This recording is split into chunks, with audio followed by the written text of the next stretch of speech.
Okay, good day to each of everyone of us. Mayong adlaw kaniyong tanan. Shout out sa Luzon, Visayas, and Mindanao. Og niini nga kapunon na anyong lingkod ay nagbabalik na naman si Pastor Armando Is Montero. Welcome to my FB page and YouTube channel. O atong ipadayon na ang ato ang nabiyaan nga pagtulunan. Mao ang the main theme, the Gospel of the Kingdom, og niata karon sa subject nga matod pa sa English, unworthily and unworthy. So mga kaigsunan ko sa Ginoo, ato kining subaybayan tungod kay na-overemphasize kini sa uban nga mga kaiglesiyahanan sa among Missionary Baptist, og mahinungdan nga ang uban nga mga iglesia wala Lord Supper tungod sa maong pasahi sa Biblia sa unang Korinto 11:27 kini nga pulong unworthily. Og it is sad to say nga doon na mga churches nga wala na nag-Lord Supper tungod ni ini nga maong na miss up nila o na misunderstood nila ang unworthily. Mga kaigsunan, ato kining talakayon o ato kining tutukan sa pagpamalandong sa pulong sa Ginoo, o ato mabasa dinhi sa unang Korinto 11:27, wherefore whosoever shall eat this bread and drink this cup of the Lord unworthily shall be guilty of the body and the blood of the Lord. So una nato kining kuhaon ang mga kahulugan o ato ning gamitag grama regala igsoon. Unas tanan mga kaigsunan, unsay diferensya, unsay kalainan ining unworthily o unworthy. So sugdan na nato sa pag subay-subay, pag-analyze, pagtuon, og ang ato ang puntarya karon o kining takos sa balaang panihapon. Number 1, og ang ikaduha, takos sa pagbalik sa Ginoo. Na mga kaigsunan, atong lantawon ang mga terminology o mga kahulugan niini. Sa word nga unworthily is an adverb. It is an adverb of manner. That means in a way that is undeserving or disrespect or support or admiration. So mo na meaning sa unworthily mga kaigsunan is an adverb of manner.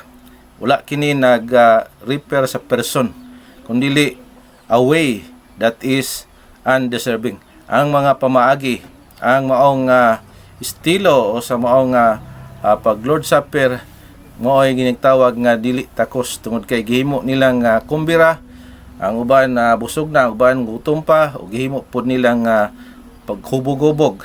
Kaya ang bino ubog na ang uban, kung imong subayon ang unang Korinto kapitulo 11 versikulo 27, o anang whole chapter.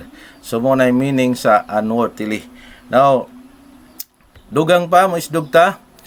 So matod pa dinhi sa Cebuano, busa bisan kinsa nga makakaon ni ining tinapay kon moinom ni ining kupa sa Ginoo sa paagi nga dili takos. So paagi, no? Ang pasabot ni sa paagi nga dili takos, maga malapason sa lawas og sa dugo sa Ginoo. Kay si Pablo nasuko dinhi og nangasaba siya, wa ba day moy balay sa pagkaon o wa moy balay sa pag-inom? O inyong gipakaulawan ng iglesia sa atong Ginoo.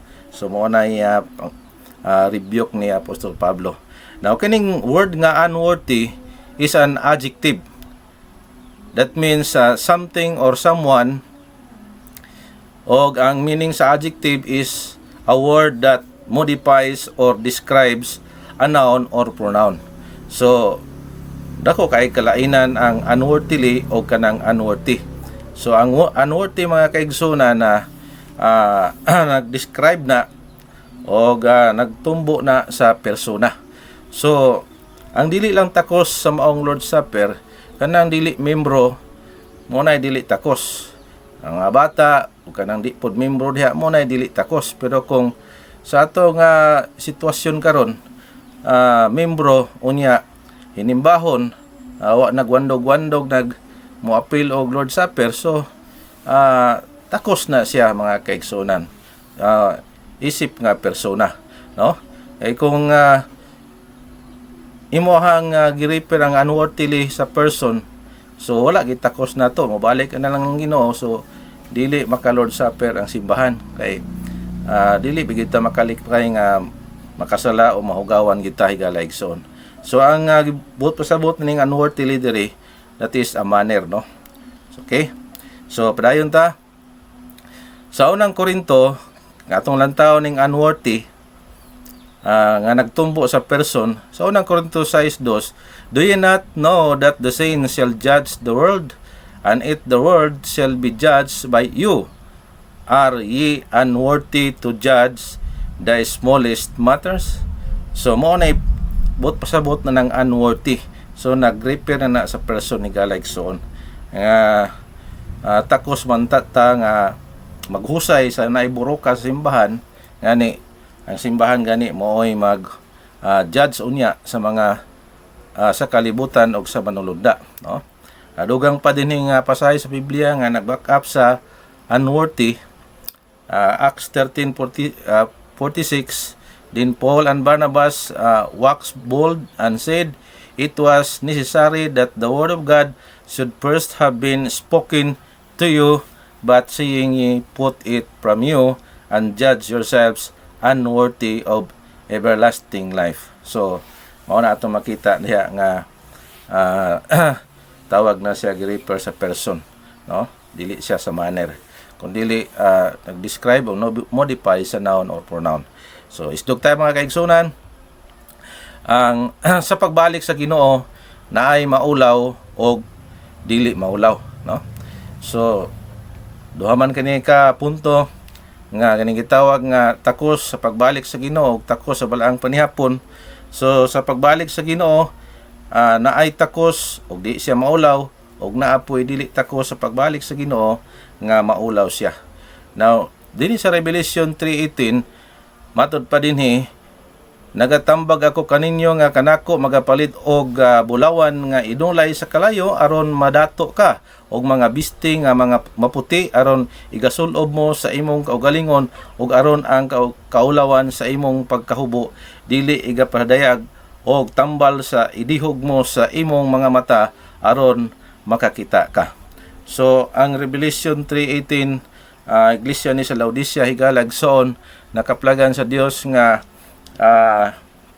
dato sa ilahang pananaw, pero kabos sa tubangan sa Dios tungod kay wala na sila kining gitawag nga bisti, no? Si Kristo na anagani sa gawa sa verse 20 mo makita na nuktok na muna nga hapit na sila na natanggal, pero naka-recover na higalag, so wala ni natanggal kay naghinulsol ni siya iglesia sa Laodicea. So naay maulaw tungod kay hubo na. Naunsa maning bisti mga kaigsunan nga buot ipasabot dinhi. So ang bisti galagson madawat ni during water baptism. Ang usa ka sinina sa kaluwasan nga madawat sa usa ka magtotoo nga diha kang Kristo aron nga masakop sa iglesia sa tong Ginoo. So that is the first baptism niya in water baptism.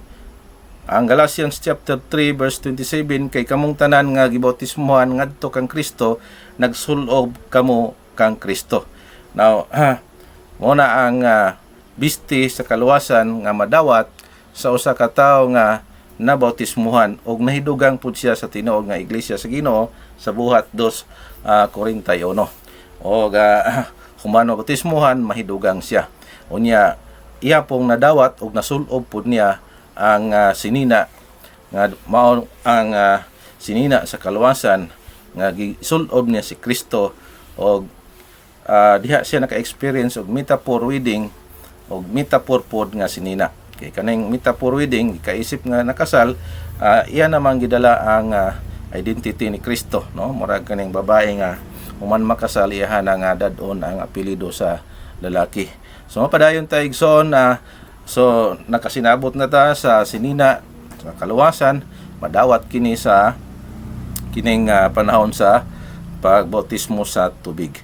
O ang karang tugon nagsulti na daan sa Isaiah 61 verse 10, ako magakalipay og dako kang Hiyuba, ang akong kalag magamalipayon diha sa akong Dios, kay ako gibistihan niya sa mga bisti sa kaluwasan, ako gisuloban niya sa kupo sa pagkamatarong, ingon sa pamanhunon nga nagadayan-dayan sa iyang kaugalingon sa usa ka purong-purong nga bulak, ug ingon sa pangasawunon nga nagapadayan-dayan sa iyang kaugalingon sa iyang mga mutya. Now, daan ang gisulti sa Old Testament o kung maghisgot kita og kining bisti. Now, ato naman yung natunan ang tulo ka klase nga bisti, nga diin duha ka metaphor nga bisti o isa ka literal. Ang una nga bisti panahon sa pagkabotismo diya sa tubig, o ang ikaduha nga bisti ato ng hugasan, ato ng limpyuhan, ato ng gitawag washing of garment, muna ang garment of righteousness, magtinarong ta, subay tas kabubuton sa Ginoo aron nga madawat nato ang literal nga bisti nga mao ang divine body inig banhaon kung mamatay ta, o either pagbalik sa Ginoo, alid-an ka kung buhi pa ta. So muna ang tulo ka klase nga sinina higalaygsoon nga angay natong batunan o gampingan aron sa pagbalik sa Ginoo dili ta maulawan. So maisdog ta higalaygsoon, ining gitawag washing of garment, sugo kini ordinance ni sa Ginoo nga wa ni pagkabugto-bugto samtang naapatan ni ining humahugaw nga kalibutan. Diri sa Revelation 7:14, ug ako nagaingon kaniya, Ginoo ko, ikaw ang nanghibalo, og siya miingon kanako, kana mao sila ang mga nagagikan sa dagko nga kagulanan, og gilabhan nila ang ilahang mga bisti nga hatag-as o gipaputi nila sa dugo sa kordero. So you see? So ang iglesia sa taong Ginoo obliges gyud nga sa oras na kadawat siya sa bisti sa kaluwasan, iyahan ang ampingan o iyahan ang limpyohan, iyahang labhan, but pasabot nga sa oras nga magkahugaw ta, kinahanglan nga mag-purify ta, muna nga ang uban wala nag-apply ng purification nga diin nangitawag nga mikbi sa Hebro sa ato ana rebaptism, tungod kay ang solusyon sa walay sinina. So mutos mao ka pag-usab sa tubig aron makasinina ka. Ang solusyon sa nahugawan, kinahanglan itos mao gihapon sa tubig aron nga makabaton ka og bag-o nga sinina. Ngunay solusyon nga gihatag sa Ginoo, og ang kanang paghisgot og paghinlo dili man gid ka maka-experience nga gihinloan ka literally sa dugo sa ato ang Ginoo.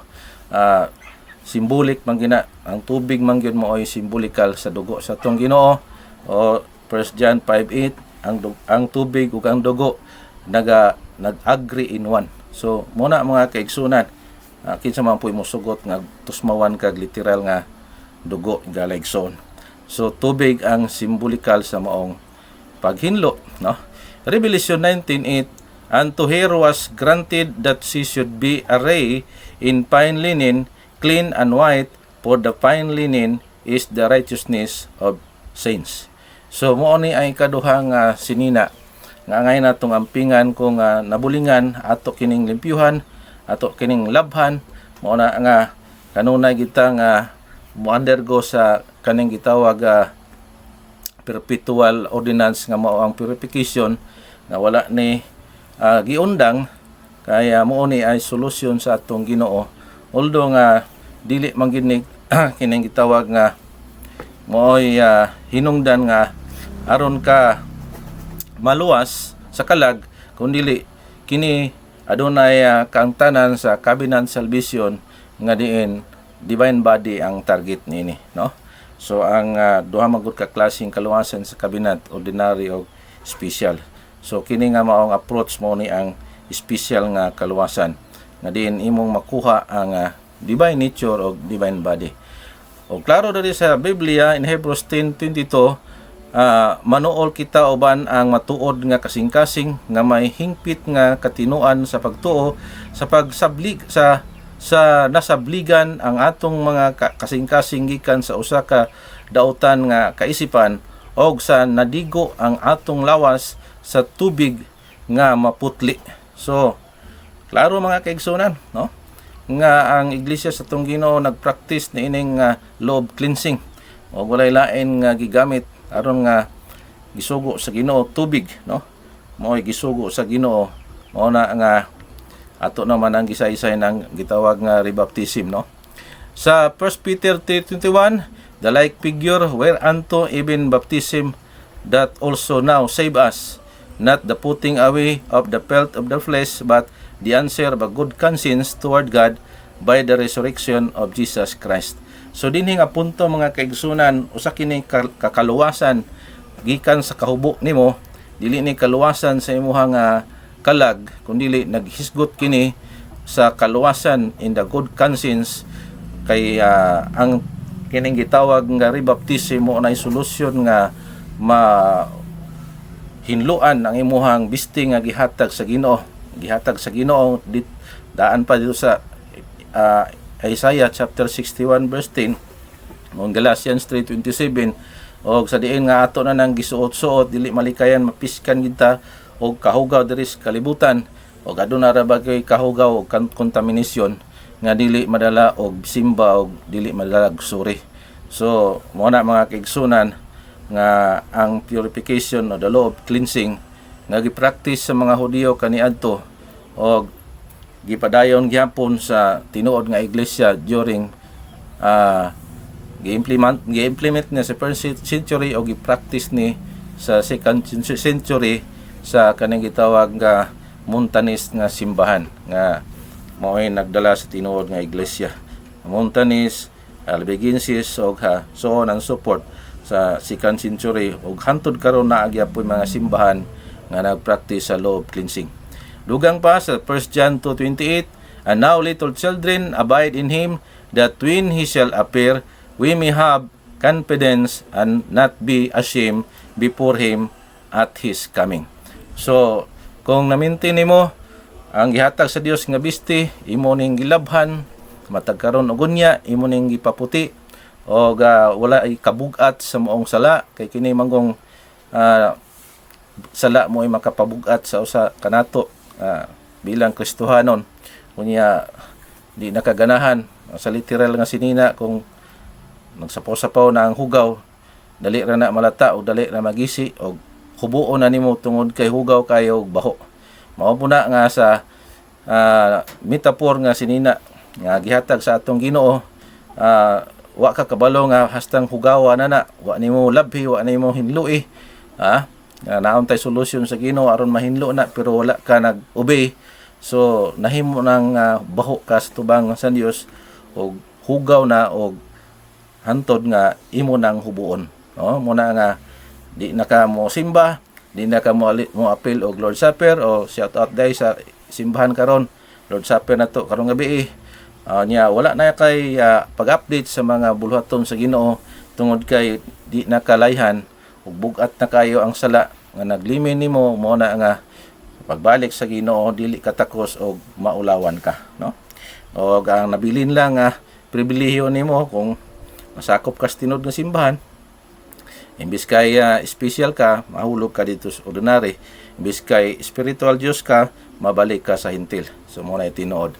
Revelation 16:15, adunay warning din, behold, I come as a thief, blessed is he that watcheth and keepeth his garment, lest he walk naked and they see his shame. So warning gini mga kaigsunan sa iglesia sa Ginoo nga atog yung ampingan ang maong sinina nga gihatag sa Dios, no? Sa panahon sa baptism, o gilabhan nato ni kanunay sa tunga-tunga sa faithfulness natong papangalagad sa Ginoo, na bagyapon ka nagbisti nga sang bisti nga gihatag sa Dios, o hantod nga sa katapusan o last breath sa atong kinabuhi, inta ka kanunay o di ka maula unya o di ka makaplagan sa pagpangatubang nato sa hukmanan ni Kristo, dili makaplagan nga hubo ka o maulaw ka. So mo na tinuod mga kaigsunan. Revelation 3:4, thou hast a few names even in Sardis, which have not defiled their garments, and they shall walk with me in white, for they are worthy. Okay? So, klaro mga kaigsunan, naa di ay simbahan ang Sardis, pipila sa ilaha nga diin wala naghugaw-hugaw sa ilahang bisti. O ila ning gilabhan sa kanunay o gipaputi, no? Kaya ang paglaba o paghinulsol o pagpamikbi o paghugas, paglaba sa sinina mao na ang gitawag sa Revelation 19 nga itawag nga garment of righteousness. Una mga kaigsunan, awa naman ko igong oras, hinaot nga inyohang nakuha ang maong pasay sa Biblia nga diin nga nagisgot og unworthily og unworthy nga diin balikan nato takos sa balaang panihapon mo na nga membro og takos po sa pagbalik sa Ginoo tungod kay iyang giampingan ang bisti nga gihatag ni Kristo diha sa iyang pagkatao. Hinaot mga kaigsunan na dili ninyo malimtan, especially sa iglesia sa Dimapako.